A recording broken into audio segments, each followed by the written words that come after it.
Hi everybody, I hope this video finds you well. In today's video, we're going to be finishing up section 7.8 from your textbook, which was our investigation of improper integrals. In the first couple of videos, we introduced two major types of improper integrals. Type 1 improper integrals, which involved an infinity in the bounds of integration, and type 2 improper integrals that involved a vertical asymptote somewhere within or at the end of the bounds of integration. In this video, what we're going to do is we're going to return to discussing those type 1 improper integrals, so those ones that involve an infinity. It turns out that those, while both types are sort of important mathematically, the type 1 improper integrals are more important for where we're headed after this section into chapter 11 about sequences and series. So we're going to do a little bit more of an investigation on those type 1 improper integrals, the ones that involve infinity in the bounds of integration. What we're going to be investigating in this video is, can we determine if an improper integral converges or diverges without actually needing to perform the antiderivative, plug in the bounds, and apply the limit? So in other words, is there sort of a way conceptually or theoretically to understand which types of improper integrals converge or diverge? And will turn out that we can actually answer a lot of whether or not certain improper integrals converge or diverge just based on the type of function that we're looking at. So we're going to take a look at a sort of motivating example here. Then we're going to talk about two major theoretical results that apply to type 1 improper integrals. The first will be something called the p-test for improper integrals, which will tell us certain forms of improper integrals that are guaranteed to converge and certain ones that are guaranteed to diverge. And then we'll also discuss another major theoretical result called the comparison test, which allows us to compare functions against those ones that we know converge or diverge. And then we'll do some examples of putting all that logic together. So everything in this video is going to be about type 1 improper integrals again. Again, type 2, while important sort of from a computational standpoint and from being able to handle functions that have a vertical asymptote, we're just not going to investigate that much more thoroughly than what we already did in the previous video. So everything in here is going to apply to type 1 improper integrals. So let's start with sort of a motivating example here, just like we've done in the previous ones. So we want to try to determine if the following improper integral converges or diverges. If it converges, we want to give the value that it converges to. And we have this integral here, the integral from 5 to infinity of x plus 6 over x squared minus 3x minus 4.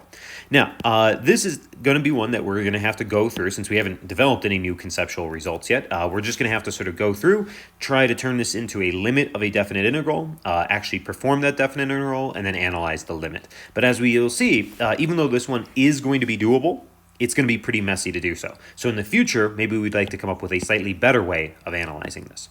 So let's start our normal way, though. We can begin by rewriting this as a limit as our parameter approaches infinity of 5 to that parameter, x plus 6 over x squared minus 3x minus 4 dx. Now, of course, once we've rewritten it like this, now our focus is on how are we going to actually find the antiderivative of this. We could hope that maybe we could do a u sub. U equals x squared minus 3x minus 4. Du then would be 2x minus 3, and unfortunately that x plus 6 is not a multiple of 2x minus 3, so there's not going to be an easy u sub here.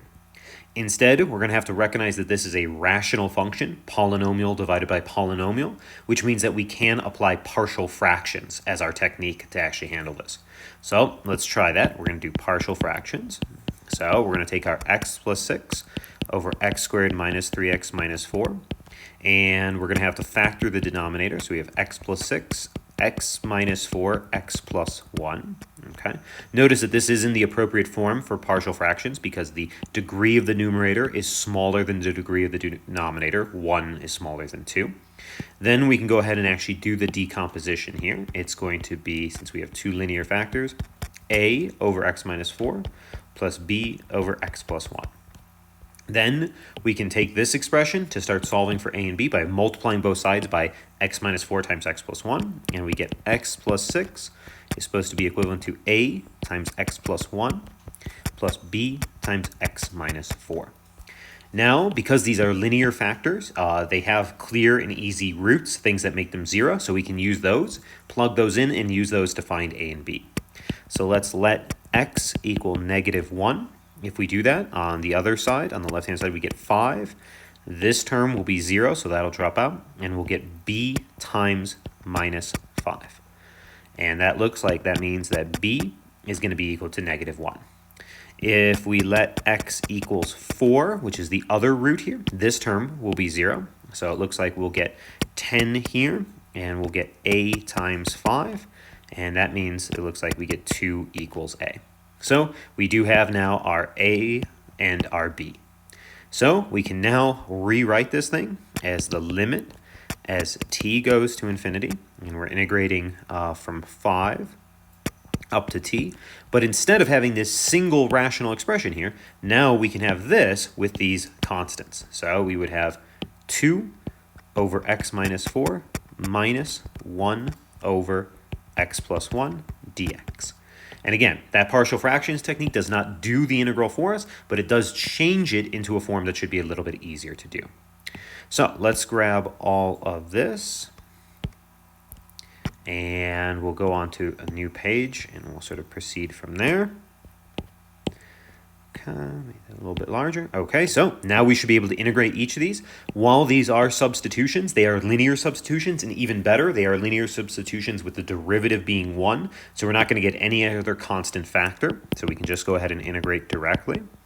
So we have the limit as t goes to infinity, and then it looks like we get 2 ln absolute value x minus 4 minus ln absolute value x plus 1 evaluated from 5 to t. So again, that trick works here because these are linear substitutions. Okay, now since we're working from 5 to t, we're working with positive numbers. X minus 4 and x plus 1 are both going to be positive, so we can drop those absolute value bars and we can plug in. So we get the limit as t goes to infinity. Looks like we have 2 ln t minus 4 minus ln t plus 1, and then minus parentheses 2 ln of 1 minus ln of 6. And if we clean that up a little bit, we have the limit as t goes to infinity of 2 ln t minus 4 minus ln t plus 1. This, of course, is 0, and then we have our double negative, so we have plus ln of 6. Now we need to analyze as t goes to infinity, what happens to this? Well, clearly the ln of 6 is unimpacted, so it's just going to be on these two terms. You'll notice that as t goes to infinity, the argument inside of each of these also goes to infinity. And of course, ln of infinity is also infinity because ln keeps growing even though it grows very slowly. So unfortunately, this is an infinity minus infinity situation. And infinity minus infinity is an indeterminate form. So we're going to have to analyze this a bit further. So let's just grab the piece that we're sort of interested in, this stuff right here. Okay, so we're now looking at the limit as t goes to infinity. Whatever we find for the limit of this, we just add ln of 6 to it, so we can just focus on this piece. 2 ln t minus 4 minus ln t plus 1. And like we noted, this is an indeterminate form of infinity minus infinity. Infinity minus infinity is sort of a rough indeterminate form because you have to figure out a way to put it into a quotient form so that maybe you can analyze using L'Hopital. So on this, we'll have to be a little sneaky. We'll have to use some log rules. We know that a constant outside of a logarithm can be put back in as an exponent. So we can view this as the limit as t goes to infinity, ln t minus 4 squared minus ln t plus 1. And then we know that the difference of logarithms can actually be written as a logarithm of the quotient. So we now have the limit as t goes to infinity, ln t minus 4 squared over t plus 1. And if you wanted to expand that out, I guess you have the limit as t goes to infinity, ln t squared minus 8t plus 16 over t plus 1. Okay, now this is a little bit better because now we have an ln of a single quotient. What's going on inside of this quotient? Well, inside, we still actually do have an indeterminate form. We now have ln of infinity over infinity. We know this is going to infinity over infinity because as t goes to infinity, t squared is going to head to infinity. That's faster than that 8t, so the numerator goes to infinity. And of course, t plus 1, if t is going to infinity, also goes to infinity. So it's still an indeterminate form, but this one is much easier to analyze. We might want to avoid using L'Hopital's rule unless we said that specifically we're applying it to just the inside. But it's a little bit easier here. This is just a polynomial and a polynomial. So what we can do is we can multiply the top and bottom by 1 over t on top and bottom.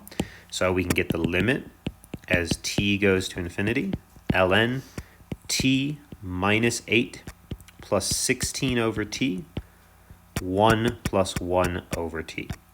Why is this a useful form then? Well, as t goes to infinity, now this numerator is going to go to infinity, but the denominator is just going to go to 1 because we have 1 plus 0. So this inside is headed to infinity. So this is headed to ln of infinity, which means that it's headed to infinity overall.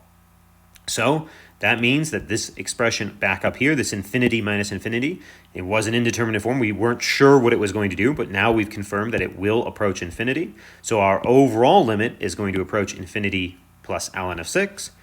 So our overall integral, maybe I will have to say overall, our improper integral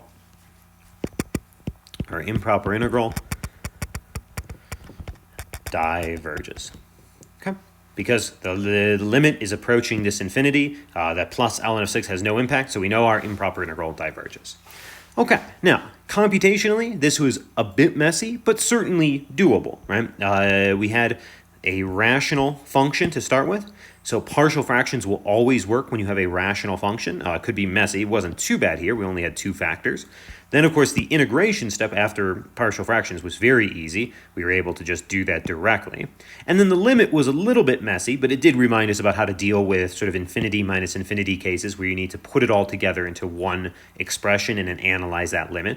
And in this case, that limit turned out to be headed towards positive infinity, so our improper integral diverged. Now, like we said, this was doable, but in a few moments, we'll take a look at some examples where actually coming up with the antiderivative might actually be impossible. So let's think if there was any way that we could sort of deduce that this was going to come out as a divergent integral. So if we go back to the actual original statement of the sort of problem, we had this integral from 5 to infinity of x plus 6 over x squared minus 3x minus 4. So the key thing to sort of think about here, and we're going to sort of flesh this logic out in just a moment, but just to have you guys sort of think about it now, the key idea is that we're headed towards infinity, which means we can really think about what happens way down at the sort of end, when x is very, very large. So if you think about a really large sort of x value, maybe you're thinking of like 1,000 or 1,000,000 or something like that, if you think about this numerator, adding 6 really isn't doing anything. If you have $1 million and somebody says, well, actually you have 1,000,006, it just doesn't make a big impact. So we could sort of imagine that this is roughly, we'll put this maybe in a different color so we can separate. This is sort of roughly like the integral from 5 to infinity of x as our numerator. I mean, the plus 6 really isn't doing anything when we're really, really large. What about down here, this x squared minus 3x minus 4? Well, if we think about that, if you take something like 1,000,000 and you square it, that number is absolutely massive. Yes, you're subtracting by like 3,000,004, but once you square 1,000,000, it's on a whole different size, a level of number. So really, the only thing that matters in that denominator is that x squared. So that means it's sort of roughly like x squared over x. And if you were to simplify that, that's like the integral from 5 to infinity of 1 over x dx. Now, this might not seem like a big deal, except that this is much simpler. And in fact, not only is it simpler, but actually, at the very beginning, in our first video about this section 7.8 stuff, we analyzed the integral of 1 over x, and we saw that this diverged. We actually knew that this diverges. So the idea here is that if you can sort of find something in the long run, this is what this sort of approximation here means, in the long run, that's going to resemble this, then you can actually conclude without any sort of computation that this thing is going to diverge. And notice that when we did the computation, we got exactly that result. Now, what we need to learn how to do is 2 things in this. One, if we are planning on sort of applying this sort of logic, we have to figure out what is really allowed to say it's roughly similar to. I mean, how do we actually do this formally? And once we get it to something simplified like this, which things do we know diverge and converge? Technically, at the very beginning, we just analyzed 1 over x and 1 over x squared. We can't hope that everything's going to reduce to one of those 2 situations. We're just very lucky here that this one went to 1 over x, which is something we already did. So there's sort of 2 theoretical results we need to establish. First, we need sort of a classification for what types of things can we say automatically converge and what type automatically diverge, and then how are we going to actually do this sort of comparison, this approximation. So let's get into talking about that. So the first thing we're going to do is we're going to introduce what is called the p-test for type 1 improper integrals. This p-test basically is going to give us a whole class of improper integrals that we know converge and a whole class that we know diverge. So this will sort of answer, once we've sort of done this sort of approximation or what is it similar to, how we're going to actually make this final sort of conclusion about whether or not it's going to converge or diverge. So this is what is called the p-test for type 1 improper integrals. What it says is that the improper integral of the form a to infinity of 1 over x to the p dx, as long as you start from a greater than 0, you can't start from the negatives, because then if you're headed towards positive infinity, you'll pass through 0, which there'll be a vertical asymptote, and then it would be both a type 1 and type 2, get very messy. So we're just going to assume that you're on the positive side of things, a greater than 0. This improper integral converges if p is greater than 1. So if this power is any number greater than 1, so that means things like 1.1, 2, 5, 10, whatever. If that power down there is greater than 1, then the improper integral is going to converge. If that power is less than or equal to 1, so if this power is 1 or 1/2 or a third or something like that, then it's going to diverge. So let's see if we can prove this. The way we're going to prove this is we're going to actually prove it directly by evaluating this thing and sort of breaking it down into cases. So what we're going to do is we're going to take our integral, a to infinity, 1 over x to the p dx. And the first thing we're going to do is we're going to rewrite it as a limit as t approaches infinity, integral a to t. And it's probably not a bad idea to sort of think about this as x to the negative p dx, right? I mean, that's what we can think about there.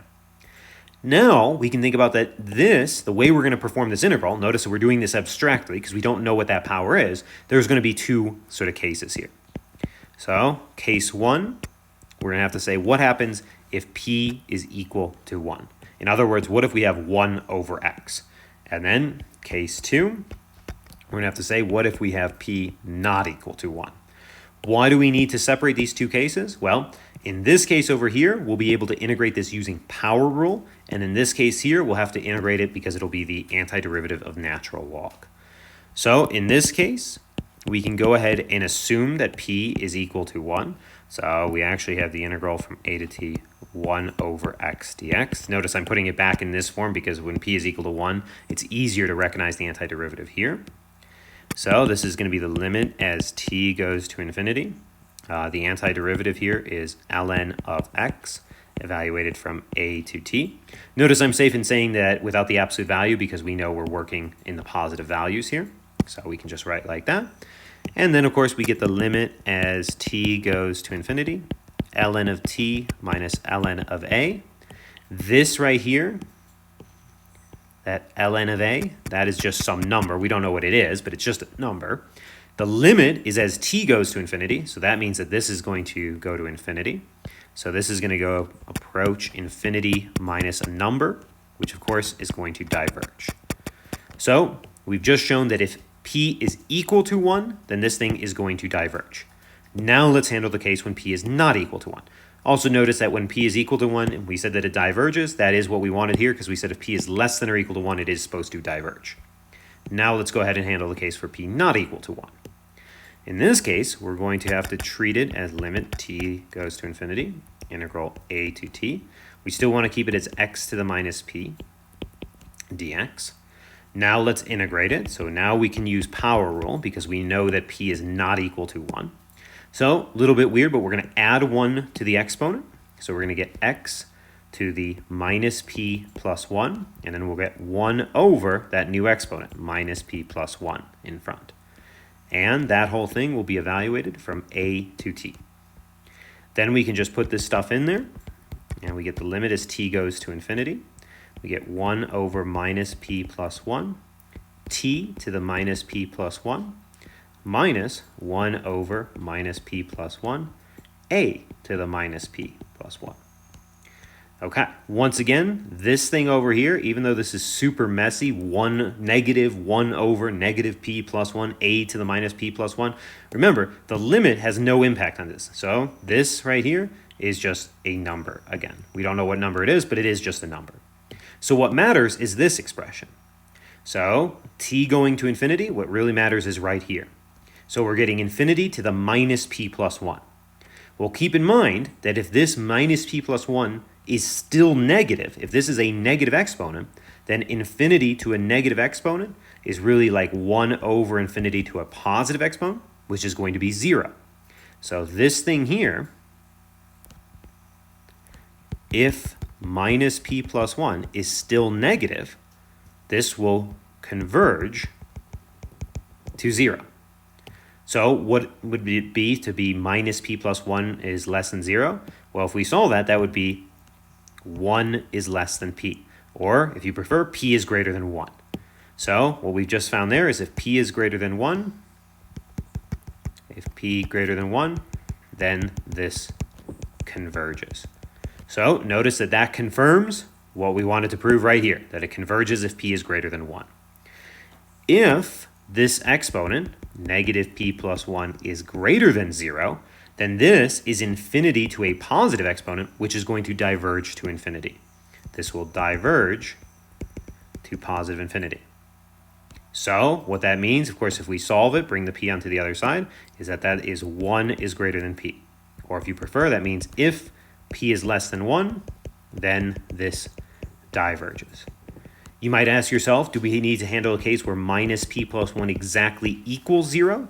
Well, no, because minus p plus 1 exactly equaling 0 would mean that p equals 1, and we already handled that situation over here.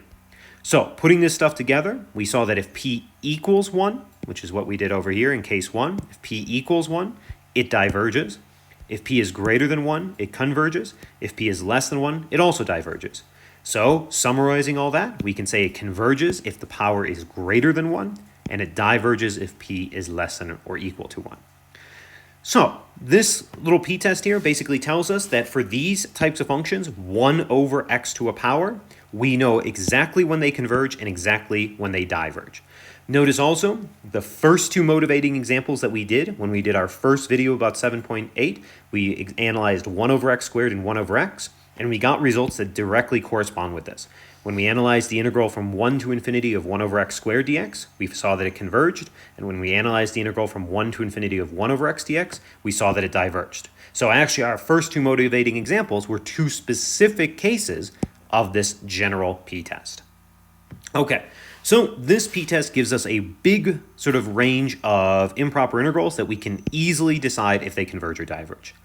Now we need to come up with a way to take a more complicated improper integral and actually compare it to one of these very simple ones that we can classify using the p-test. So let's go ahead and talk about the comparison test for improper integrals.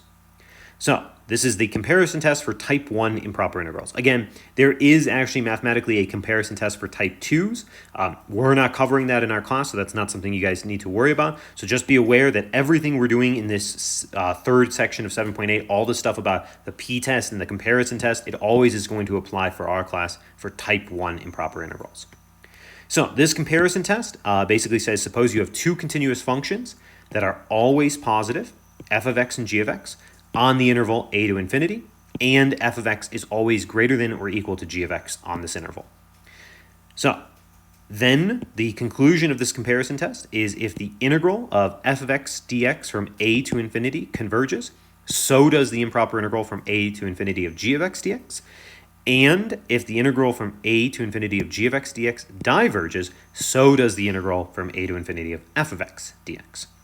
Now, this has a lot of stuff in it because this has two separate statements in this comparison test. So I think it's really, really helpful to have sort of a visual explanation of this. So let's give ourselves a sort of axes, and we're going to be drawing sort of starting from some arbitrary a and then onwards. So we know we have these two continuous functions, and we know they're always positive, so they have to stay above the x-axis. So let me draw my f of x function, maybe f of x sort of looks something like that. Okay, and then so this will be f of x. And then let's talk about g of x. All we know about g of x is that it is also continuous and it is always less than or equal to f of x. So for fun, why don't we draw maybe g of x like that. It can even have little bumps or whatever. All that matters is that it's always below the f of x function, or touches it occasionally. Okay, so there we go. Now, if we think about these sort of areas, right, if I shade in all of the stuff under the blue curve, right, the blue area, if it's if it's actually a finite area, is equivalent to the integral from a to infinity of f of x dx. And if I shade in just the stuff under the red curve, then the red area is equivalent to the integral from a to infinity of g of x dx. Now, visually, there is no doubt, right, just visually here, that the blue area is larger than the red area.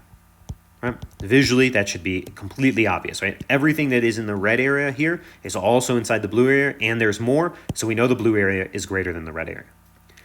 Okay, so the first statement here, this one here, says that if the integral from a to infinity of f of x dx converges, that means if this blue area is finite, so is the red area. And that should make total sense. If the blue area is finite, so is the red area. Right? If the stuff under this blue curve, if that's a finite amount, then the stuff under the red curve also has to be a finite amount. It can't be anything else. It can't be an infinite amount, because how could you fit an infinite area inside a bigger area that's finite? So if the blue area is finite, so is the red area. So in terms of improper integrals, what that means is if the integral from a to infinity, f of x dx, converges, then this directly implies that the integral of a to infinity of g of x dx converges. Okay, so that's the first part of this statement. So if you can show that something larger converges, then the smaller function also converges. That sort of should make sense. If you can show the bigger thing converges, then the smaller thing converges. The second part of the statement says if the red area is infinite, so if this stuff under here is an infinite area, well then since the blue area is certainly more than that, the only thing that could be more than infinity is also infinity. So if the red area is infinite, then so is the blue. In terms of integrals, what that means is if the integral from a to infinity of g of x dx diverges, so if the integral of the smaller function diverges, then this implies that the integral from a to infinity of f of x dx diverges. So if you can show the smaller one diverges, then the bigger one must also diverge. And all of this is just based on that sort of visual explanation there. Now, you do want to make sure you understand that this is all because we made this assumption that we have always positive f of x of g of x, and f of x is always strictly greater than or equal to g of x. If g of x sort of dipped below and then sort of went above and then dipped below and went above and sort of kept going above f of x, we couldn't make this conclusion. And if g of x, say, went down here and went down into the negatives, we also couldn't make this conclusion. So it does have this restriction that f and g must always be positive and f must be always strictly greater than or equal to g of x. So this is the comparison test for type 1 improper integrals. If we put together the p-test and the comparison test, we can very quickly analyze whether or not an improper integral will converge or diverge. One thing to note, though, before we jump into our examples, is that while this comparison test and the p-test will help us understand if an integral converges or diverges, it does not help with determining the value that it converges to. So in this case, if you notice here, if the blue area is finite, well, then that tells us the red area is finite. But it doesn't tell us what the value of the red area is. So this comparison test stuff is not useful if you're trying to figure out the value of that it converges to, or the size of that finite area. It's only useful if you're interested in the behavior, convergent or divergent. So let's get into some examples and take a look at how we can do this. So for our first example here, we're going to try to determine if the improper integral converges or diverges. So we have the integral from 2 to infinity of x squared minus x minus 5, x to the fourth plus 6x squared plus 10. So the way that I would recommend sort of analyzing this is before you do anything, you sort of just want to think roughly about what this is going to resemble. So in terms of notation, I'm going to put a little sort of squiggly line saying it's going to resemble the integral from 2 to infinity. This numerator up here, when x is really large, the thing that's going to be the dominant term is that x squared. So this should resemble x squared. And then in the denominator, when things are really big, the x to the fourth is going to be the most important thing. So it's going to resemble x squared over x to the fourth. And of course, that is the integral from 2 to infinity of 1 over x squared dx. Now, if we go back, we can look at our p-test, and we can say this converges if p is greater than 1, diverges if p is less than or equal to 1. If we look here, we have that this is a 2, so we can say by p-test, 2 greater than 1 implies that this converges. Okay, so this basically says we're convinced at this point that this thing is going to converge. Now you might say to yourself, well, that's easy, okay, now I'm done. But we haven't actually shown that, right? We're just saying that if this thing really does resemble this, then this will converge. Now we need to use the comparison test to actually show that. So now we're going to write down a goal, or sometimes what you will be referenced as a need to show, NTS. So if you ever see NTS, that just means need to show. So what do we need to show? Well, we want to compare this to something that converges. So this thing we know converges, we'll need to show that this over here is smaller than this. Because if we can show that this is smaller than this, then we will know that it also converges. So our need to show is we need to show that x squared minus x minus 5 over x to the fourth plus 6x squared plus 10 is smaller or equal to 1 over x squared. So that's our need to show. So now we're going to give a little proof of that. So we're going to start from this side, and we're going to try to work our way over there. So x squared minus x minus 5, x to the fourth plus 6x squared plus 10. Okay, so let's begin by working on the numerator. Let's think about whether or not it's true that we could just delete that minus x. If we delete that minus x, right, then we would be making the numerator larger. So it would be correct to say that this x squared minus x minus 5 is smaller than just x squared minus 5. That's certainly true, right? Because x squared minus x minus 5 has that extra negative x in there. And since we're working from 2 to infinity, this is definitely a negative number. So if we just get rid of that, we've made that numerator a larger value. Same thing if we just delete the negative 5, x squared over x to the fourth plus 6x squared plus 10. Right? That's definitely true because this one has that minus 5. If we don't have that minus 5, this over here is certainly bigger. Okay. Notice that we're not doing this as equalities. This doesn't equal this, doesn't equal this. But remember, we're trying to do this as inequality. So as long as the inequality faces the right way, we're all good. And remember, our goal is to get to 1 over x squared. Now let's look at the denominator. If we delete, say, the 6x squared, that's making the denominator smaller because 6x squared is a positive number. When you make the denominator smaller, you make the fraction bigger. So we can say that this is smaller than x to the fourth plus 10 because this will be a bigger number because its denominator is smaller. All right, same thing. We can delete the 10 safely, x squared over x to the fourth, because again, this will have a smaller denominator, which means that the overall fraction will be a larger fraction. And you will now notice that that is equal to 1 over x squared. So this is a proof because, you could just say, why can't you just jump from here to here? Because again, the proof, we know that this is true, but the proof is demonstrating that in easy small steps so that somebody else can read this and agree with you. So we've just shown that this function is smaller than or equal to 1 over x squared.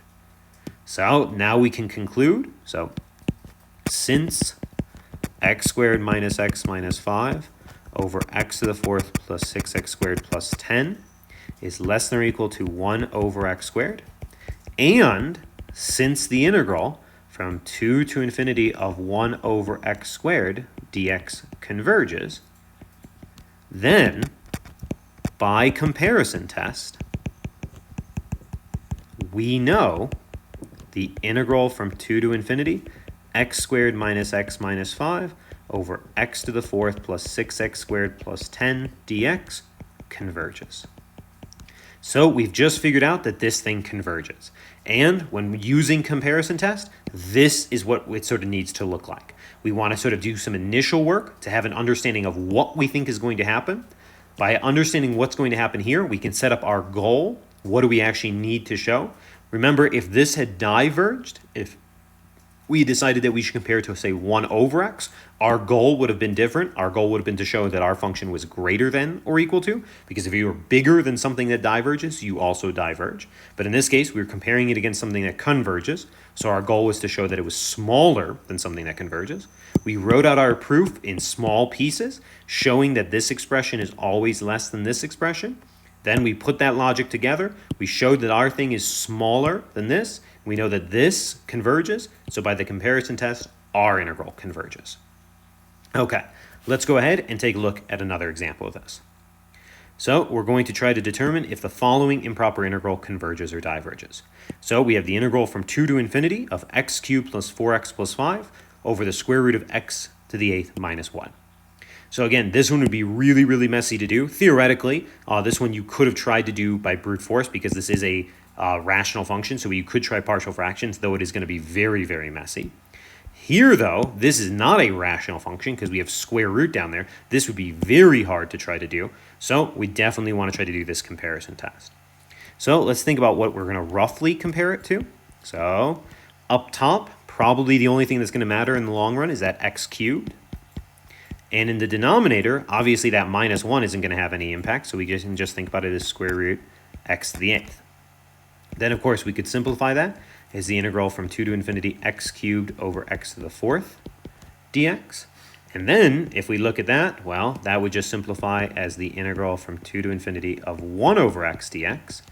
And since p equals 1, which is less than or equal to 1, this means that this is going to diverge.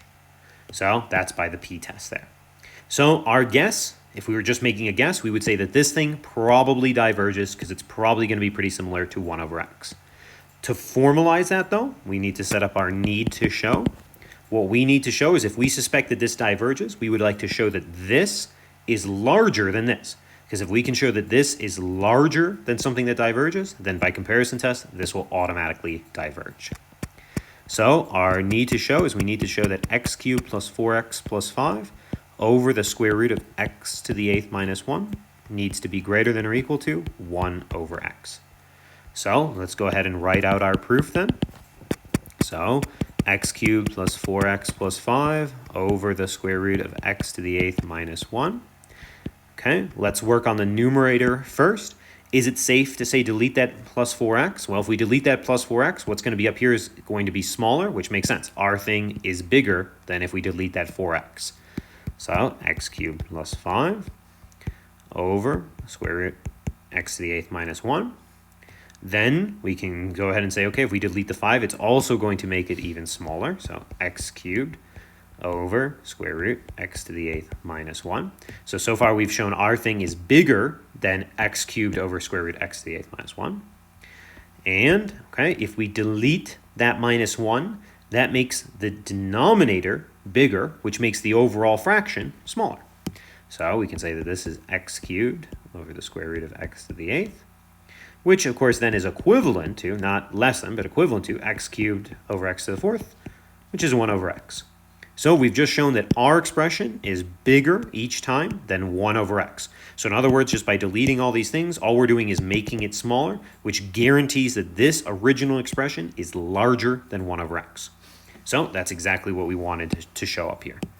So now we can say, since x cubed plus 4x plus 5 over square root x to the 8th minus 1 is strictly greater than or equal to 1 over x, and the integral from 2 to infinity of 1 over x dx diverges, then by comparison test, the integral from 2 to infinity x cubed plus 4x plus 5 over the square root of x to the 8th minus 1 dx also diverges. So we've now formally proven that this integral, without ever actually evaluating it, is also going to diverge. Okay, let's take a look at just one more example of using this p-test and comparison test in sort of a slightly more special situation. So in our final example here, we're going to have the integral from 2 to infinity of 2 sine x plus 6 over x cubed plus 2x plus 1. Notice that this one you would really not want to have to actually do because we've never talked about mixing rational expressions with trigonometric expressions. So this would be pretty challenging if we had to do it directly. But let's do our same sort of approximation. What can we say about this? Well, the numerator might be a little bit tricky because we haven't really dealt with trigonometric functions yet. So let's just leave it as 2 sine x plus 6. And down here, obviously, when x is really big, the thing that's going to matter the most is x cubed. Then, if you think about this, that 2 sine x, as x goes to infinity, this sine x keeps changing, right? Sine x keeps oscillating, right? It keeps following that sort of wave pattern between things like -1, 0, 1, back to 0, back to -1, all the values in between -1 and 1. But the point is, it doesn't change too much, right? This 2 sine x, right? The smallest this could ever be is like -2, and the largest it could ever be is 2. So in other words, this numerator, while it's going to keep changing, is always going to be a number. It's going to be a number, technically, somewhere between 4 and 8. How do we know 4 and 8? Because this is somewhere between -2 and 2, and since we're adding 6 to it, it's got to be somewhere between 4 and 8. But the important thing is that this is just something like 2 to infinity of a number over x cubed dx. But of course, that number you could factor outside, and that is just a number times 2 to infinity 1 over x cubed dx. But if we think about that, the p here is equal to 3, which is greater than 1, so we know that this is going to converge. So our guess is that our integral, it should be comparable to 1 over x cubed, which converges. So our guess is that this thing converges. What does that mean we need to show? Well, that means we need to show that 2 sine x plus 6 over x cubed plus 2x plus 1 is less than or equal to some number over x cubed. That's going to be our goal. And along the way, we'll figure out what number to use there. So let's go ahead and do that. So 2 sine x plus 6 over x cubed plus 2x plus 1. And we need to make sure that the end result is larger than this. So let's think about the largest thing that numerator could be. Like we said, this lives between -2 and 2. So adding 6 means it's going to live somewhere between 4 and 8. So the largest this could possibly be would be 8. So we are assured that it is smaller than 8 over x cubed plus 2x plus 1. No matter what x value we have in there, 2 sine x plus 6 is always going to be less than or equal to 8. Then notice we could say, okay, let's delete that x squared, x cubed plus 1. What happened there? Well, we made the denominator smaller, which made the fraction larger. So we know that this is smaller than this. Same thing, we can go one more step. 8 over x cubed. Again, by deleting the 1, you've made the denominator smaller, which made the overall fraction larger. Notice that this then is equal to a number over x cubed. So we've just shown that this is always less than or equal to 8 over x cubed. So we can now make our conclusion. Thus we can say, since 2 sine x plus 6 over x cubed plus 2x plus 1 is always strictly less than or equal to 8 over x cubed, and since the integral from 2 to infinity 8 over x cubed dx converges, then by comparison test, we know the integral from 2 to infinity 2 sine x plus 6 over x cubed plus 2x plus 1 dx also converges. So even this crazy messy thing that mixes trigonometric functions with a rational function, we know that that also is guaranteed to converge. Have no idea what it converges to, but we certainly know that it converges because it is smaller than 8 over x cubed, which by p-test we know converges. So this comparison test logic here, We're going to revisit this logic because we're going to learn a comparison test for series a little bit later on, like in about section 11.3 or 11.4. So we will get to revisit this sort of logic. It's a very sort of important logic because the idea behind all of this is that by knowing some classes, in other words, this p-test that classifies some things as convergent and some as divergent, we can compare against those and answer these questions more based along the speed or the sort of dominant term rather than having to try to actually directly evaluate everything. In these three examples that I just did, you should also sort of note that in the first two, we basically were just looking at the sort of lead terms, and that was it.